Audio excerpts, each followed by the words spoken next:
স্ত্রীদের সঙ্গে এই চারটা কাজ আপনারা করতে হবে। এক নাম্বার, এই যারা আপনারা মোহরানা দেন নাই বউদেরকে, বিয়ে করে বাচ্চা কাচ্চা হয়ে গেছে, পোলাপানা জানে না যে আমার মায়ের মোহরানাটা আমার বাপ দেয় নাই, আপনি কিন্তু বড় অন্যায় করেছেন ভাই, বড় অন্যায় করেছেন। আপনি মোহরানাটা আজকে আদায় করেন যদি সামর্থ্য থাকে, আর যদি সামর্থ্য না থাকে অন্তত বউয়ের কাছে মাপ চান, অন্তঃস্থল থেকে মাপ চান, মৌখিক মাপ না, কান্নাকাটি করেন দরকার হয় যে সত্যি কি তুমি মাফ করছো।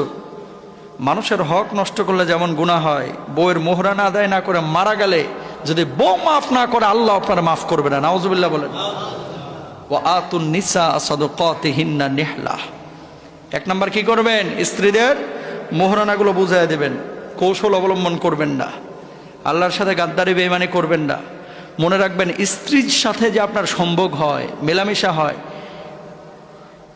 একটা কথা হচ্ছে তার বিশেষ অঙ্গের মালিকানা সাবেত হয় হচ্ছে এই মোহরানা।